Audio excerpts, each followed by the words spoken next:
Before Saint Faustina ever wrote about purgatory, Jesus allowed her to witness its mystery with profound clarity. In her diary, she records these words, "I saw my guardian angel, who ordered me to follow him. In a moment, I found myself in a misty place full of fire, and I heard the interior voice say, 'My mercy does not want this, but justice demands it.'" Diary 20. This moment marked the beginning of her understanding that the suffering of purgatory is not the suffering of punishment, but the suffering of purification, longing, and love. Have you ever wondered what happens to a soul that loves God, but is not yet ready to stand before perfect holiness?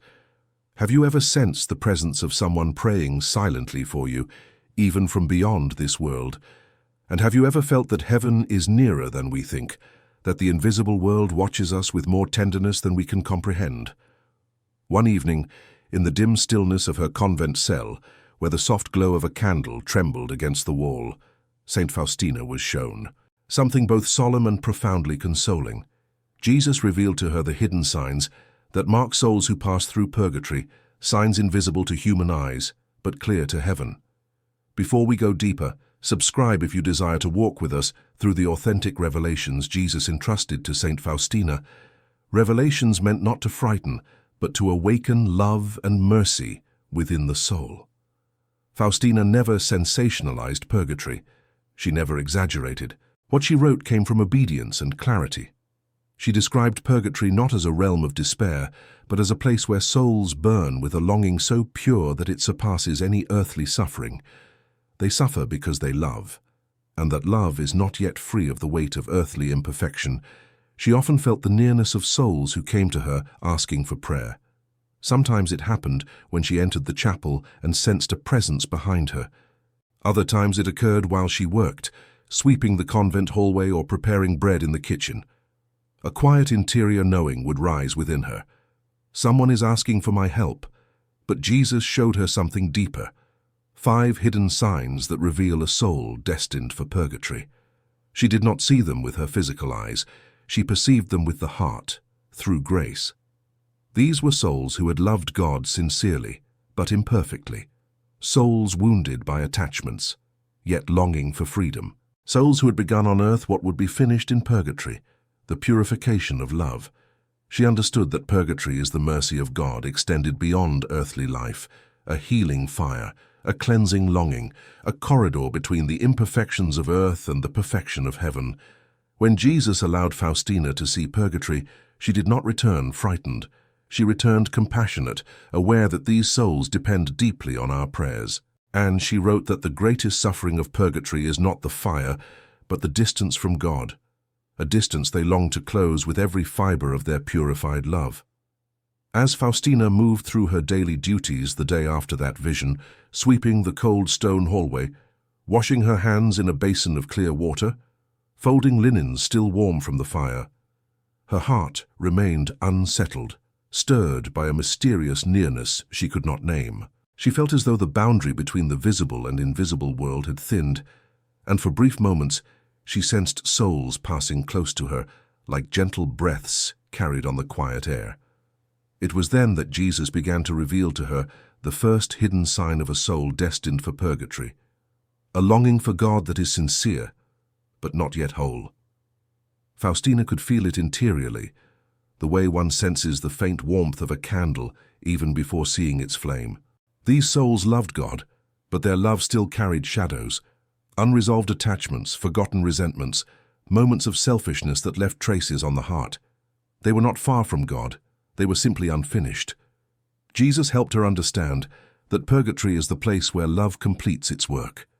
As she walked toward the chapel, her rosary wrapped around her hand, she felt a quiet presence behind her. It did not frighten her. Instead, it filled her with compassion. A subtle interior awareness told her that this soul sought prayer, not relief from punishment, but relief from longing. Faustina knelt and began to pray, and as she did, she sensed the second hidden sign of purgatory, souls who suffer not from despair, but from clarity. In purgatory, Jesus showed her every illusion falls away, every excuse dissolves, every self-deception is burned away by truth, and truth, once seen clearly, becomes a fire that purifies with tenderness, but also with intensity. She realized something profound. The suffering of purgatory is not the suffering of rejection, but of recognition. Souls see how greatly they were loved on earth, and how little they loved in return. This clarity becomes a flame that cleanses the heart until it can receive divine love without resistance. Later that day, while carrying a small wooden bucket of potatoes to the kitchen, Faustina felt another stirring in her soul. A sense of heaviness, not her own, rested near her heart. She paused, closed her eyes, and prayed. It was then Jesus revealed the third hidden sign, souls marked by unfinished mercy. These were souls who had lived with kindness, but not with abandon, who had forgiven, but not fully, who had offered charity, but sometimes held back their hearts. They were not wicked, they were simply incomplete in love. As Faustina prayed for them, she understood something that shook her with its beauty. Purgatory is the final school of mercy. A place where incomplete hearts are stretched until they can love like heaven. A place where wounds become light. A place where the soul learns to burn with the same love that burns in God. The chapel bells rang, and the moment dissolved, but the truth remained alive within her. Souls in purgatory do not suffer alone. Their suffering reaches us silently, asking for help. The next morning came quietly, with the soft humming of wind brushing against the convent windows. Faustina awoke before the bell rang for prayer, her heart still steeped in the mysterious resonance of the souls she had perceived the day before. She knelt beside her small wooden bed, the chill of the floor seeping gently through her habit, and closed her eyes. Immediately, a sense of nearness returned, not frightening, not heavy, but peaceful, as though someone were waiting just beyond the veil. Jesus was preparing her to understand yet another hidden sign. As she entered the chapel, the golden tabernacle faintly reflecting the first touch of dawn, Faustina felt a deep sorrow rise within her. But it was not her own. It was delicate, quiet, almost reverent. And Jesus helped her recognize the fourth hidden sign. Souls in purgatory suffer because they can finally see the full beauty of God, and they cannot yet reach Him.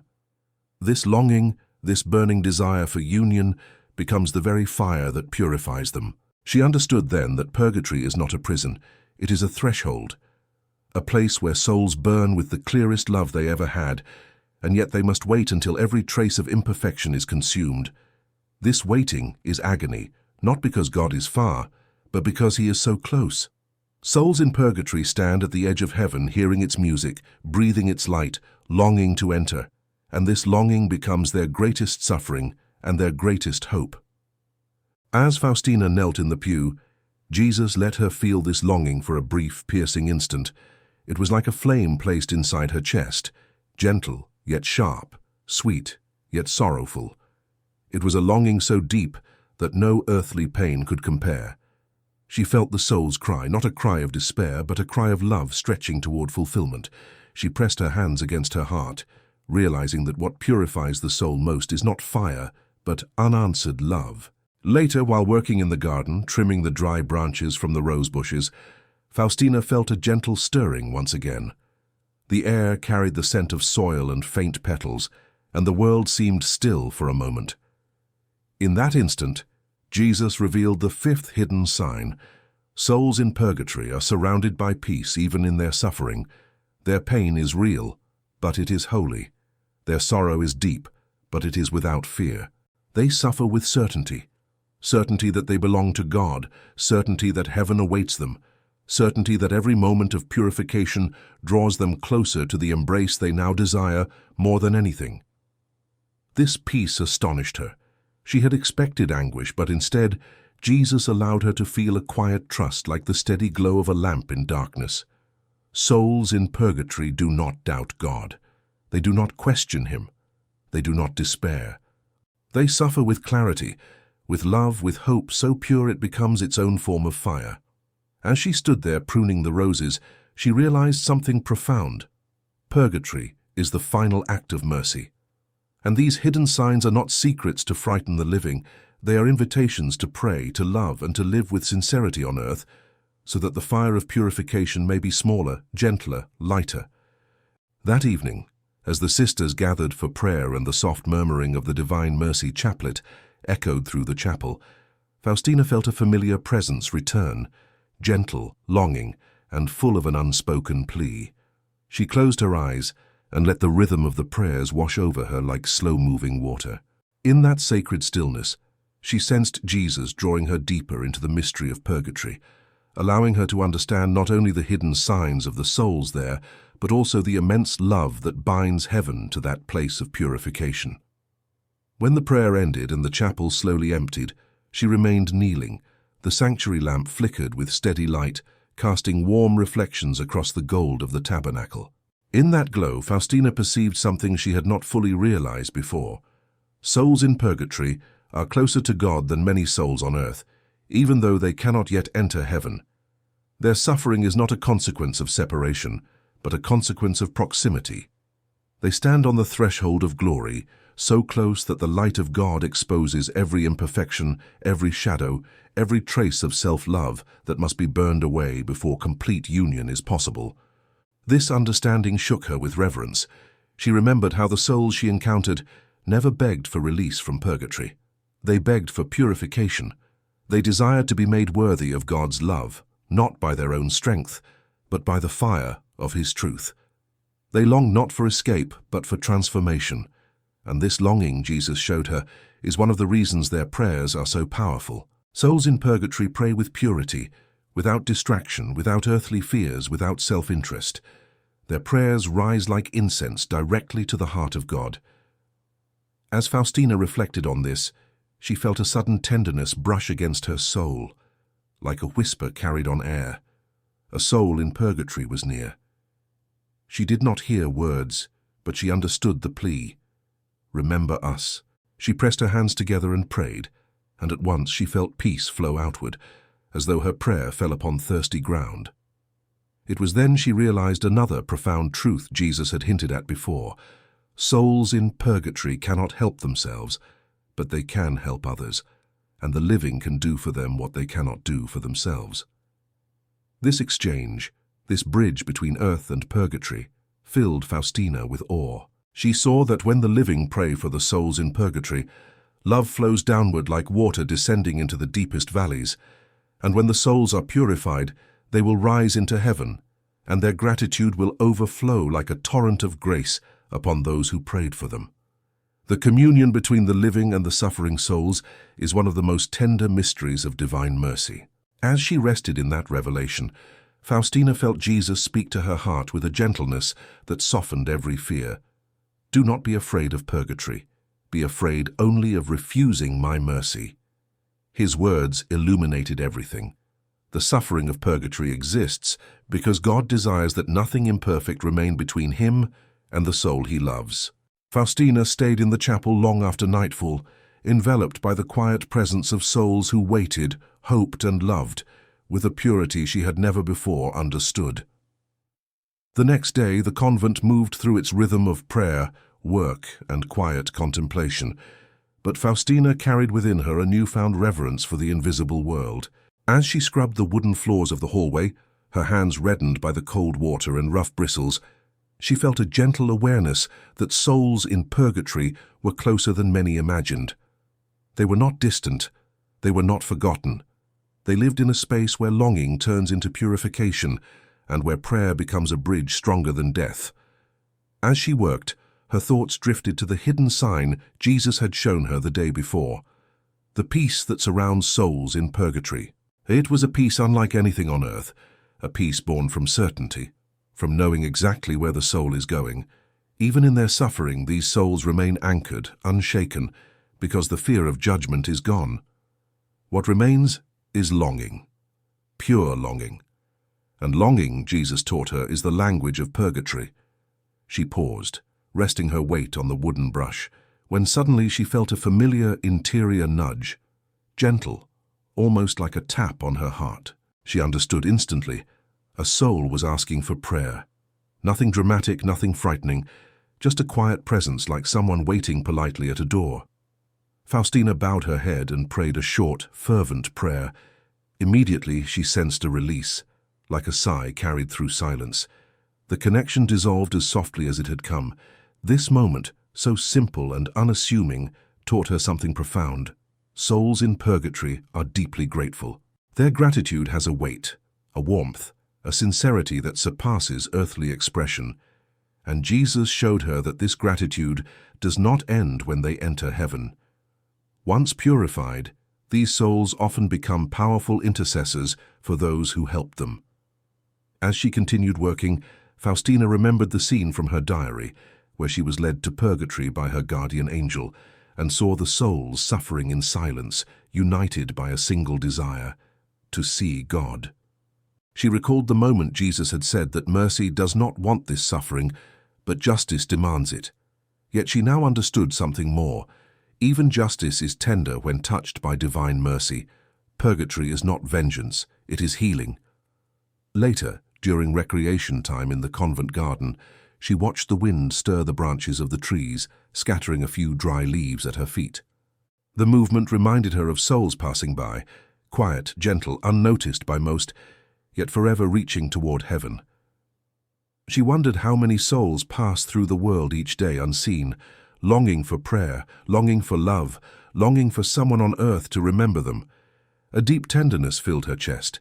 She realized that praying for the souls in purgatory is one of the purest acts of mercy a person can offer.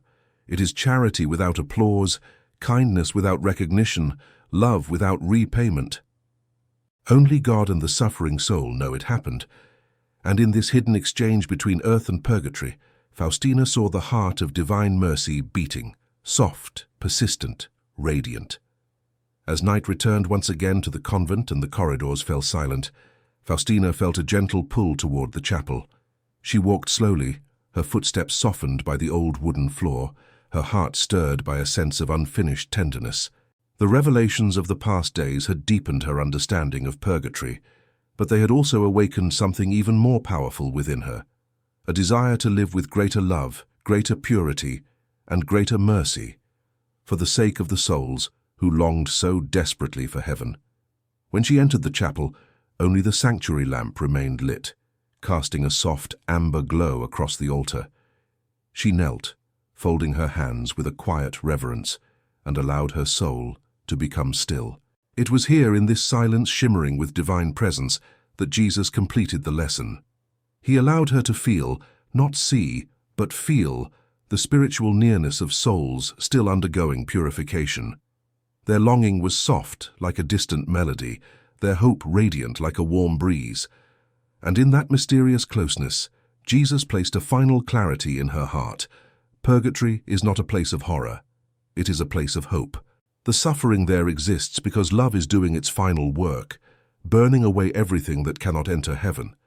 Faustina suddenly realized that the 5 hidden signs Jesus had shown her revealed something even deeper than the state of souls after death. They revealed the state of the human heart on earth. Every soul destined for purgatory carries within itself traces of love unfinished, imperfect surrender, partial forgiveness, the quiet residue of attachments that slows the soul's ascent. Yet in all of this, she saw the overwhelming mercy of God, who refuses to abandon the soul even after death, who continues the work of purification until love becomes perfect. A warmth filled her chest, slowly, deeply, until her eyes brimmed with tears. Not tears of fear, but tears of awe. She understood that purgatory itself was proof of God's tenderness. A lesser love would simply demand perfection. Divine love offers a path to it.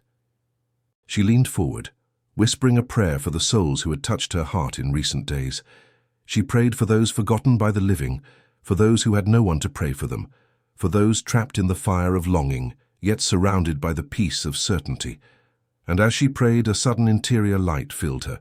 Those who pray for the souls in purgatory participate in the greatest work of mercy, a work hidden from the eyes of the world, but radiant in the eyes of God.